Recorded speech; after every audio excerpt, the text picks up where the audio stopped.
Welcome to the Lacy Range. Today is Tuesday, March 16th, and we're at 74-degree, slightly overcast day here at the Lacy Range. And what I got here is a 1903A4, the real deal, Remington made. Now, I do have a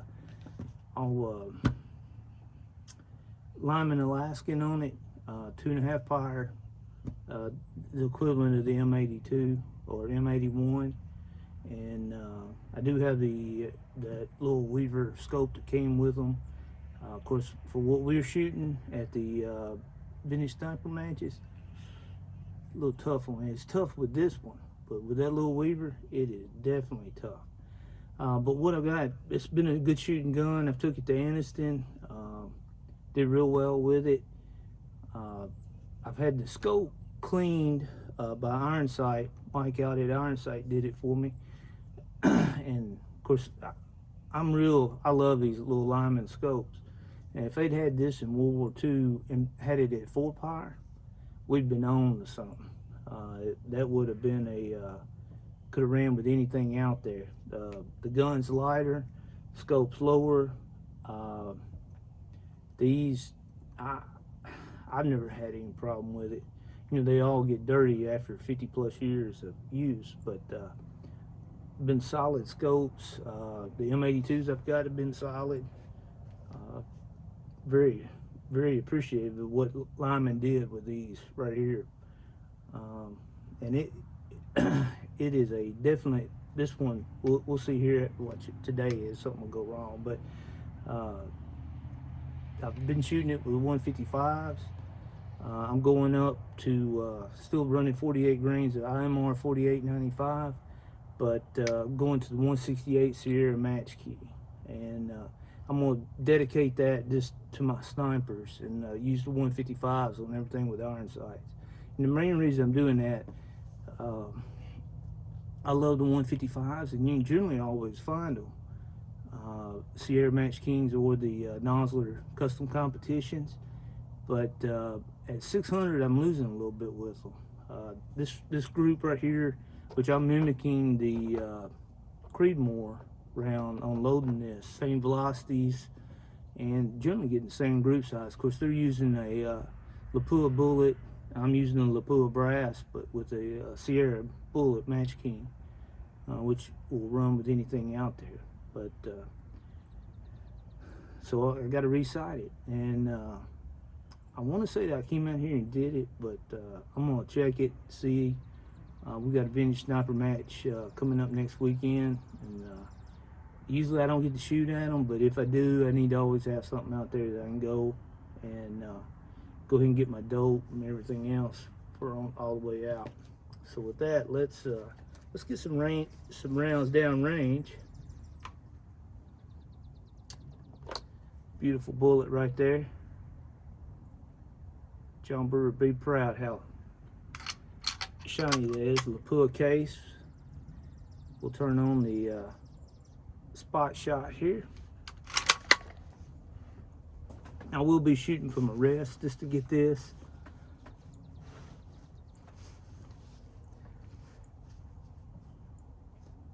As you can see, the Lyman is very forgiving on your distance eye relief.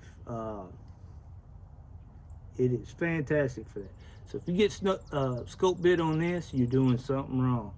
And I see a lot of people that will move the bell housing, they'll have it between the rings like we would a more modern scope. This is how you should have it forward. Okay, I'm aiming at the triangle, inverted.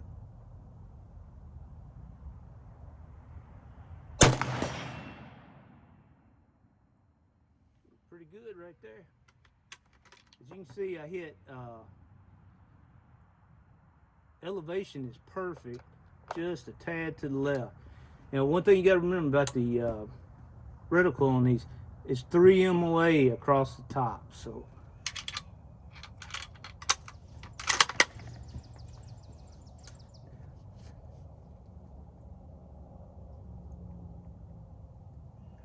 Okay, checking everything, make sure you got a good eye relief, full picture, eye centered, and see how with the 1903 A3s, or A4 rather, you're able to get down here and get on a good cheek rest that you can't do with PEMs or PEs or several of the different other guns.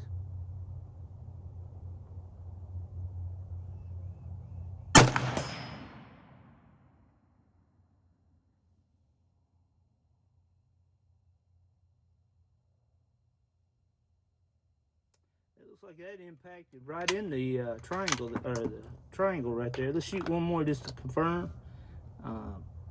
I think I'm gonna be pretty happy with this. I must have got out here and resighted this in. Get old, you start forgetting things.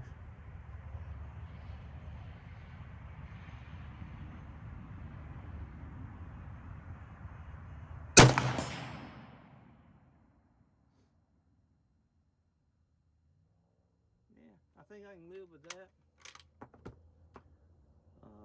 So we'll turn around. I'll stop this, and we'll go out to 200 and I'll get my dope book too and start writing it down. That way, I try to. There is a little bit of difference between shooting from a bench and shooting prone. With the 2.5 power scope, I don't know if I can really, if it's really going to hinder me that much. But we'll go out 200 and 300 here and check and make sure everything's good. Yep, I got it on 0. We'll go out and check and confirm. Then I'm off on spring break this week, so we'll go out to the 600 and shoot it out there and get the dope. The other good thing about when you run this combo right here, each click on here is 1 MOA, and so it's Sturlock or any of the other programs for your for shooting out the distance. If you'll get everything in there and get it right and then true it out, there's no reason to keep it booked. You just get on your phone, put in the weather conditions, and go with it. And I have that in my street lock, and that is a definite plus on doing this. Okay, I want to talk about something real quick before we go on to the 200. I talk about keeping my dope and its last engagement, all that drop and all that stuff. But here's what I made. Starts at 50, goes on out to 700. You make it easily go whatever you need it to go. But these fit nice in my little dope book back here. And we'll just write in, like right here I got at 100, we're at 0. And 0, and I always try to put elevation and left and right if I have to adjust any. And I'll keep notes down here at the bottom. Usually what I put at the bottom down here. Of course, I got the weather, which rifle it is, all that up here. But down here, when we shoot CMP, the 300 and 600, I use what's called a lollipop. I put the post right at the very bottom, and of course, you know, it's almost 12 inches into the 10, the center of the 10. So down here, I'll put down my clicks just for shooting that 300 and 600. That way, you know, when I go down there, and you know, weather conditions is going to change it, but a click here or a click there, that's what it's all about, and they'll get you on. But just so you know what we're talking about right there, and I'll put that up here in my little chart. We'll keep that information. All right, let's see what she'll do at 200. I suspect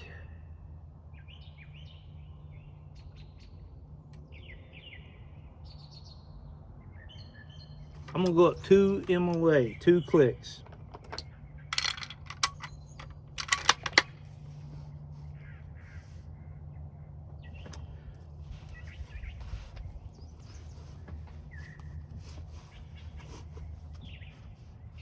Okay, going for the inverted triangle once again. I'm gonna put it right on the bottom of it, center it. Make sure my eye's centered, glasses are up. This weapon has a good trigger pull on it, so.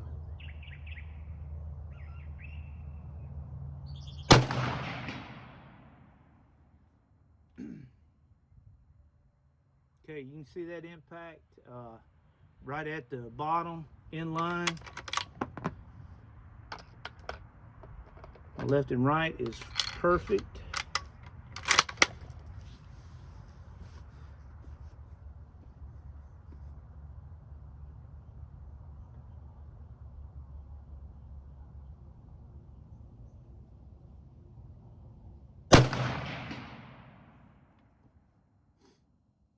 Okay, did y'all see what I did there? I pulled my head and looked at that before I finished. I didn't. That's with no follow through right there. No follow through. All right, looking at this, I'm gonna shoot one more just to see what we get group wise. But I'm gonna have to go up probably one MOA right there. So that'll be a total of three clicks, 3 MOA.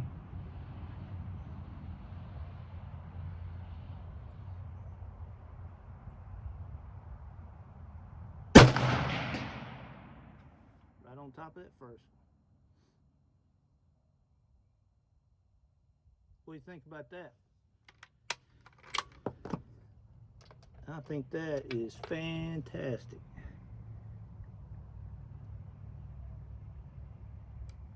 Okay, going up to 3 clicks. Now you gotta remember, 1 MOA, so at 200, it's essentially 1 click's moving at 2 inches. That MOA and all that stuff's a video of its own.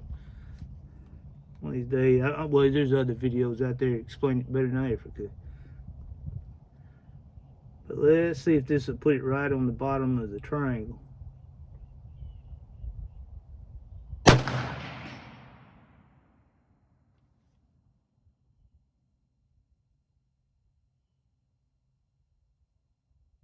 What do you think?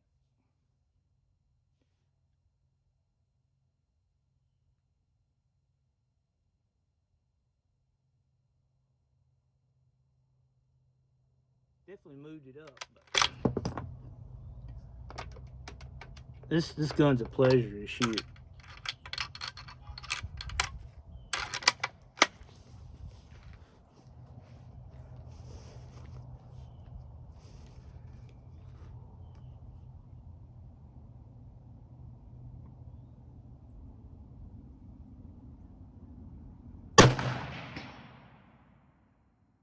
Yeah, we're there.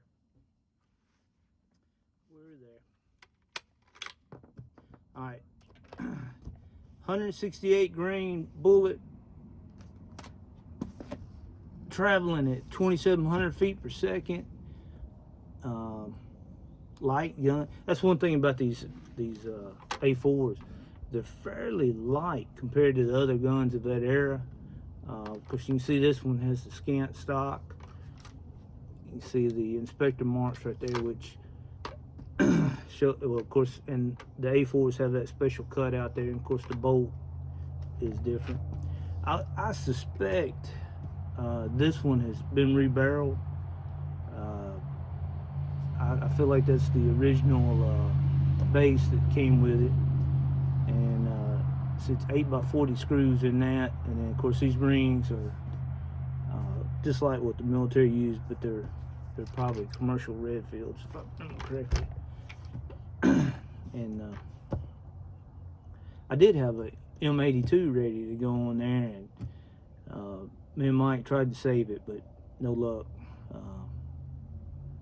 No luck on it. But it was rough when I bought it, but we tried to make something out of it. Couldn't do it. Sometimes that happens. You win some, you lose some. But it lays them in there. A lot of the copies, like John Brewer shoots a Rock Ridge, who supposedly built quite a few of these. And let me tell you, you put a Crichton barrel on one of these things, they are hard to beat.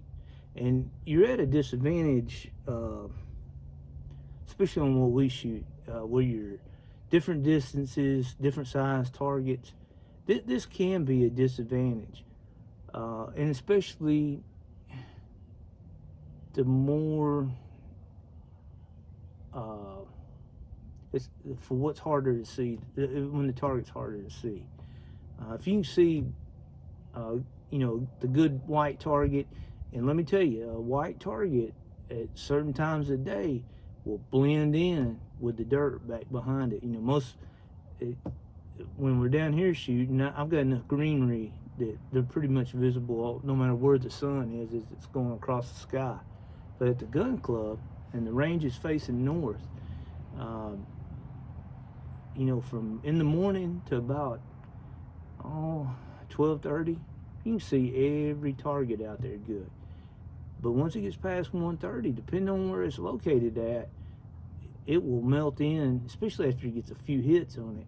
It will melt into the background, and it is tough with something like this. And the 4-power comes into its own then, and the 8-power inertals really. But another big episode on the inertals sometime. But it is quite the scope, and you can be at a disadvantage with it. But I like it. I like that you can get low down to the gun, and I really enjoy it. And it's easy to shoot. Lord, the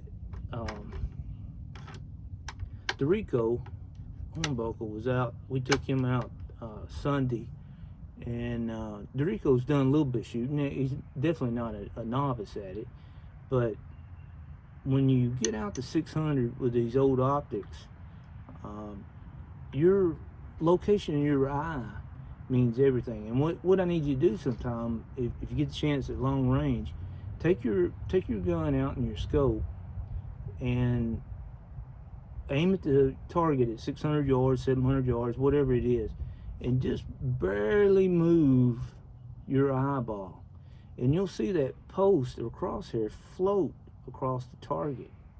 That's your parallax. And you know, these are set. Most of them are set at 100, 200 yards, and you know, anything after that, you're going to have parallax, and it can drive you crazy when you start out shooting these old things. You have to get that eye set at the same place. You're already fighting enough stuff. The change in weather, sometimes you know, if you're shooting surplus ammo, you're fighting with that. Not the best stuff anyway, but you got to keep that eyeball in the same spot and keep it centered, because I'm telling you, at 600, 500, you can move completely off the target, think that you're aiming right on it, but you have moved your relationship with that crosshair, and you'll move the impact left or right or up or down. And so you gotta really do that.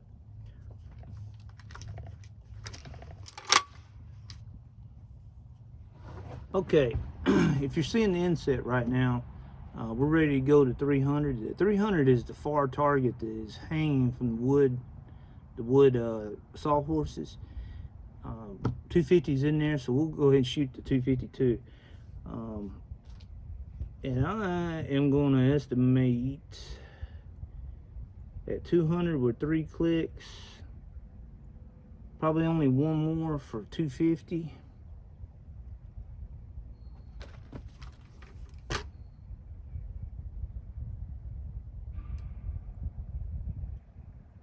And we'll see what she does.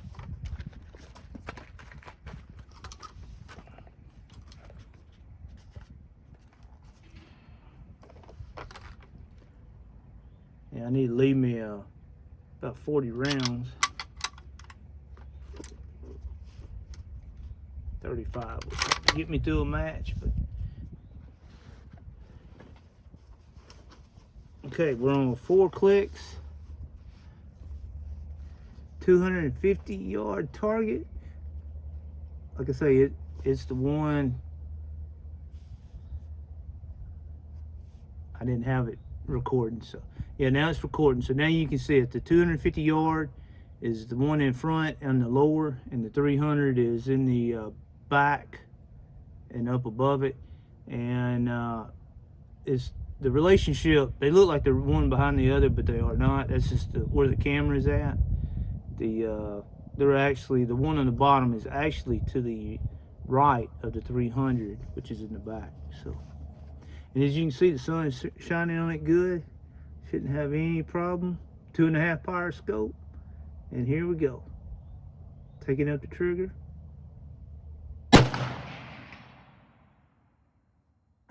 What do you think about that?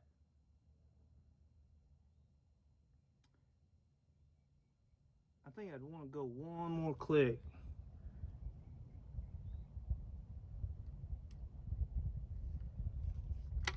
So it's got me up to, I believe 5. Yep, 5 clicks. We'll shoot one more just to confirm it.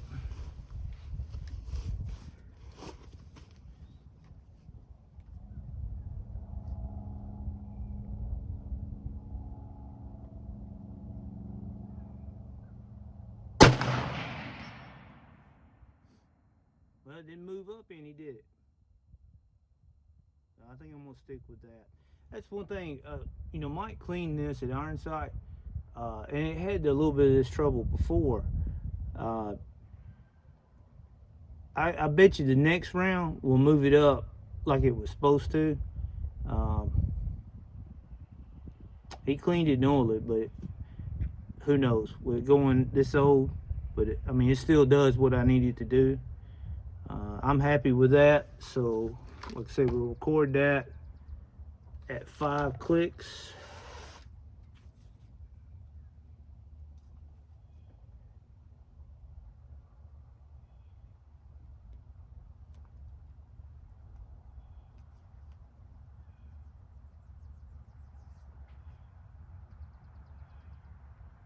Oh, I put it in the wrong spot. I almost messed that up. Okay, 5.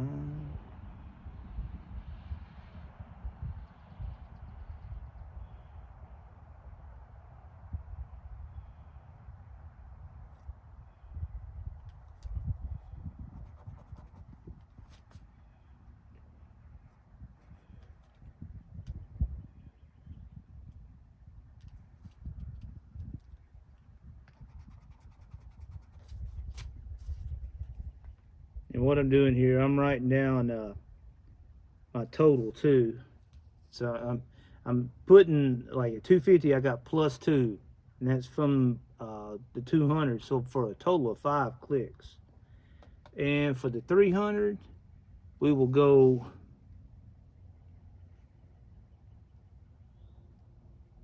Let's see, we want to be 3 inches. We'll go 6 clicks and see what we got. Y'all should have been on me for not kicking that shell out. Bad habit to get into.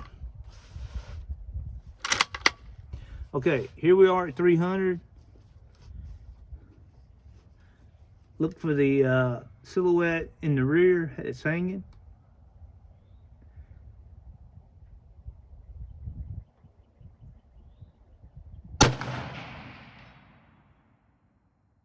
Oh, look at that. Look at that. I don't know if I could do any better than that. 6 clicks. Let's see.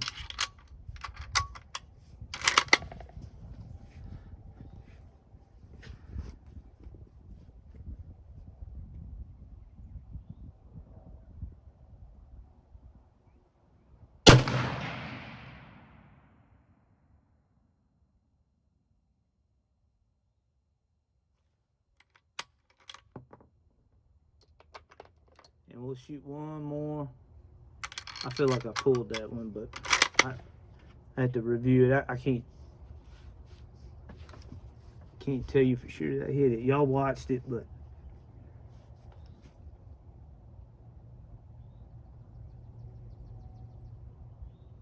yeah, that's a hit.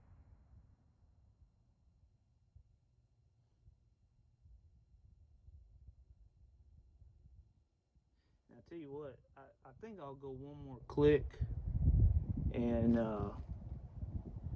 call it good. That would put me right into the black. And how I like doing it, I like for my impact to come above my pointer, not below it. And you know, you always got a little bit of difference between the trajectory and then what your scope will do.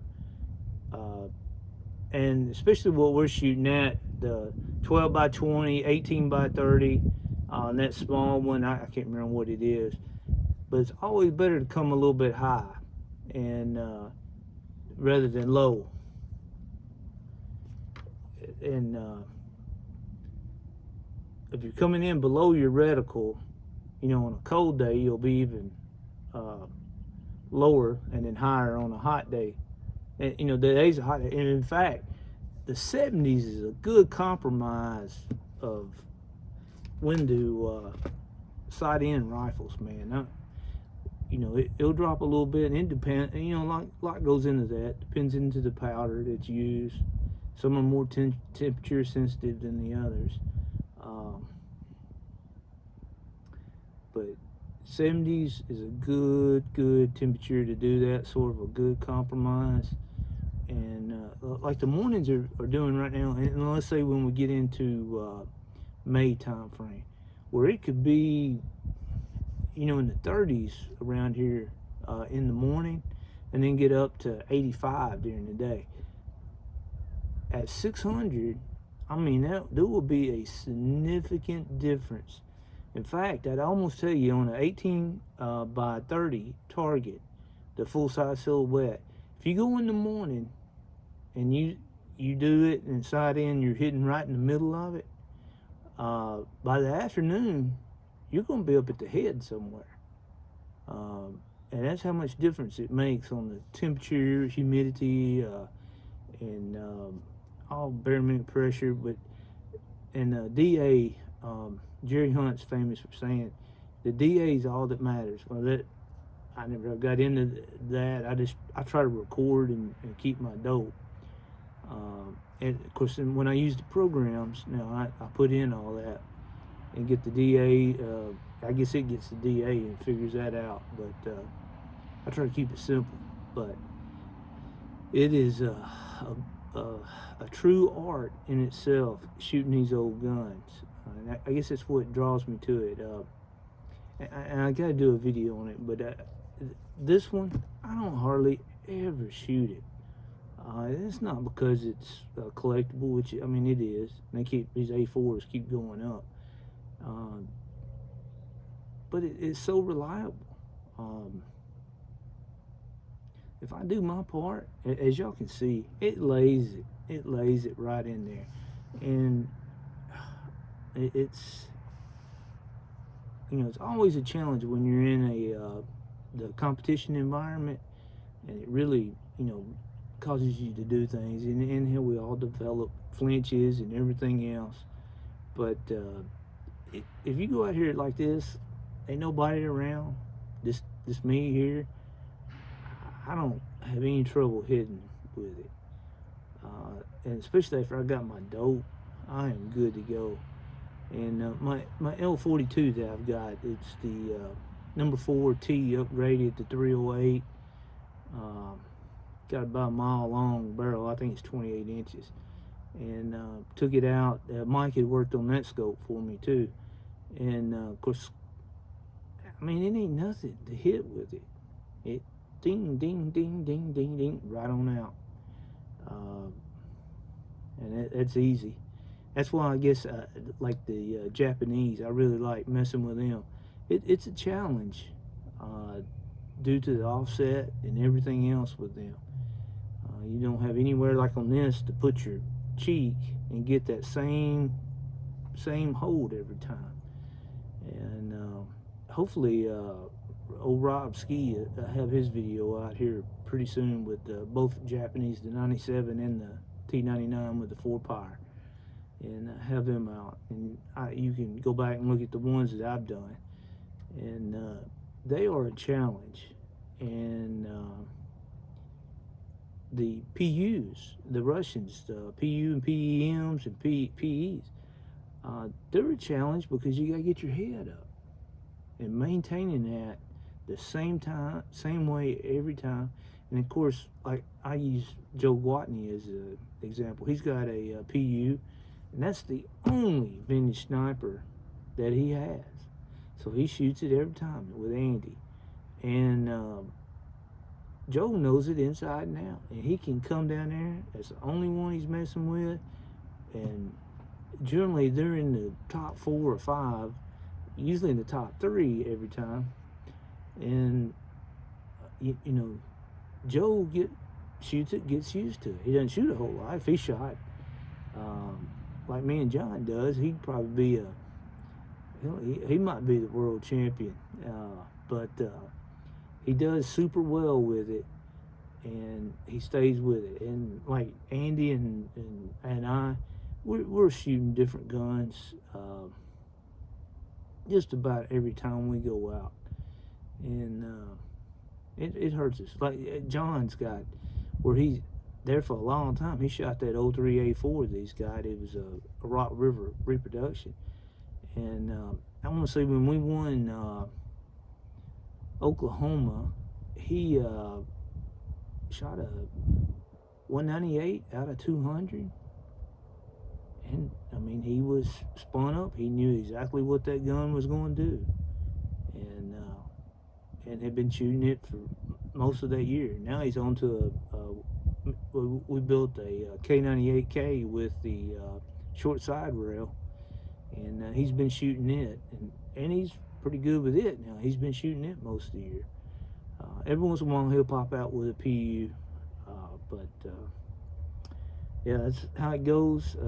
Let me turn off everything, and I'll tell you what I'll do. I'll walk down and get some actual pictures of each target, and we'll put them up, let you see how it walking it out, and starting to, especially with the time change, we got about another 30-40 minutes of light out here. So but I'll go on out and we'll finish up for the day. Tomorrow it's supposed to rain, so I'll probably spend my time doing another thing. I'm trying to reload some 7.7 Japanese for my got an iron sight match this weekend. I'm trying to decide on what I want to shoot. If I want to shoot a Grand or 03A3 or 1917 or one of my Japanese, or the Mauser.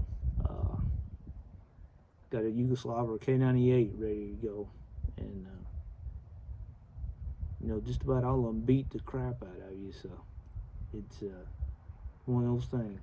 Hey, thanks for being at the Lacy Range and putting up with my rambling, and look for us here in a few days. Maybe we'll get another video out, and look forward to seeing you again.